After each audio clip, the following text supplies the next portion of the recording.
John Fitzgerald Kennedy, do solemnly swear. I, John Fitzgerald Kennedy, do solemnly swear that you will faithfully execute the office of President of the United States. that I will faithfully execute the office of President of the United States And will, to the best of your ability, and will, to the best of my ability, preserve, protect, and defend the Constitution of the United States. preserve, protect, and defend the Constitution of the United States. So help you God. So help me God.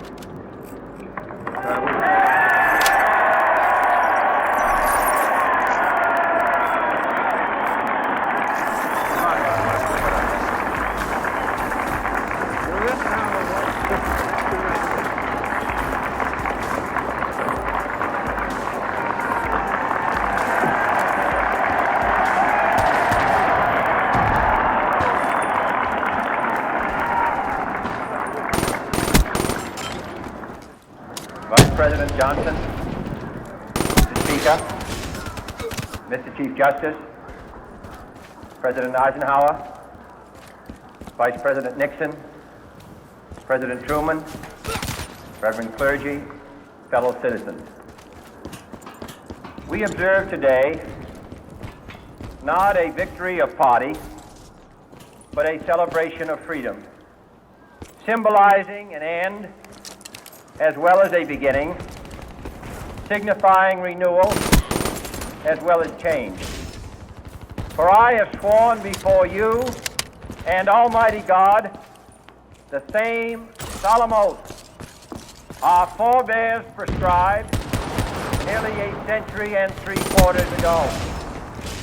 The world is very different now, for man holds in his mortal hands the power to abolish all forms of human poverty and all forms of human life.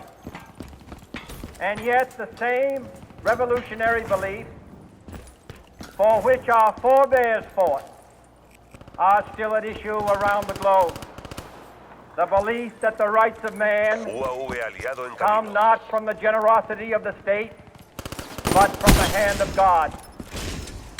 We dare not forget today that we are the heirs of that first revolution. Let the word go forth from this time and place to friend and foe alike that the torch has been passed to a new generation of Americans born in this century, tempered by war, disciplined by a hard and bitter peace, proud of our ancient heritage, and unwilling to witness or permit the slow undoing of those human rights to which this nation has always been committed and to which we are committed today at home and around the world.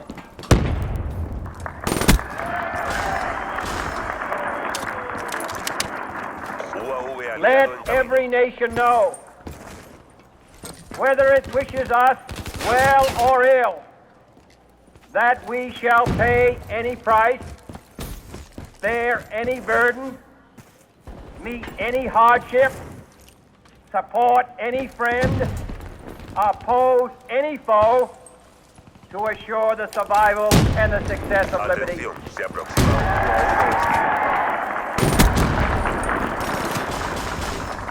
This much we pledge and more.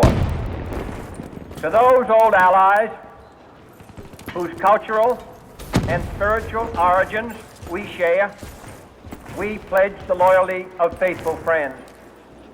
United, there is little we cannot do in a host of cooperative ventures. Divided, there is little we can do, for we dare not meet a powerful challenge at odds and split asunder.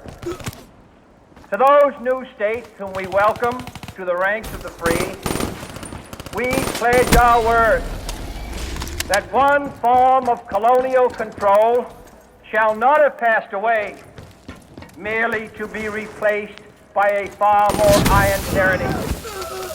We shall not always expect to find them supporting our view, but we shall always hope to find them strongly supporting their own freedom, and to remember that in the past, those who foolishly sought power by riding the back of the tiger ended up inside.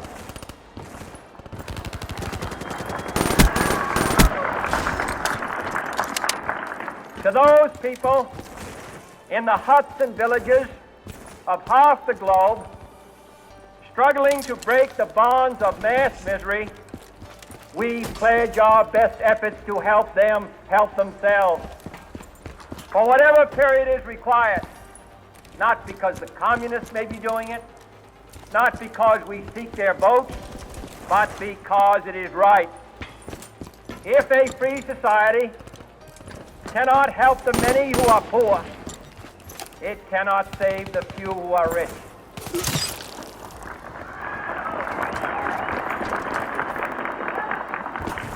To our sister republics south of our border, we offer a special pledge to convert our good words into good deeds, in a new alliance for progress, to assist free men and free government in casting off the chains of poverty.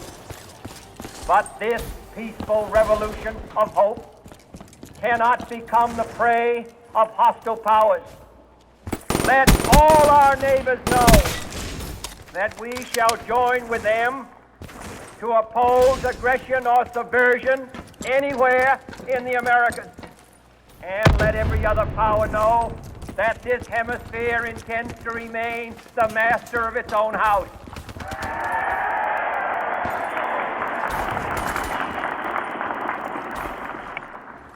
To that World Assembly of Sovereign States, the United Nations, our last best hope, in an age where the instruments of war have far outpaced the instruments of peace, we renew our pledge of support to prevent it from becoming merely a forum for invective, to strengthen its shield of the new and the weak, and to enlarge the area in which its grip may run.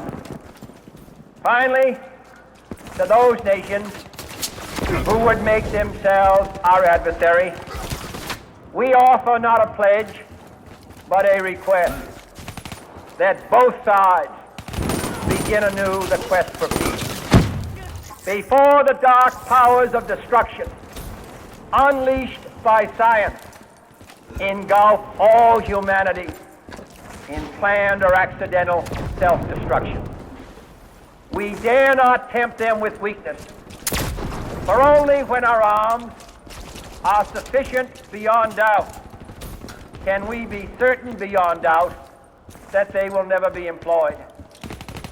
But neither can two great and powerful groups of nations take comfort from our present course, both sides overburdened by the cost of modern weapons, both rightly alarmed by the steady spread of the deadly atom, yet both racing to alter that uncertain balance of terror that stays the hand of mankind's final war.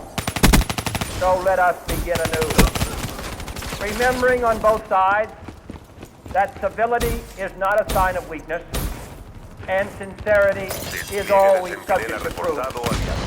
Let us never negotiate out of fear, but let us never fear to negotiate.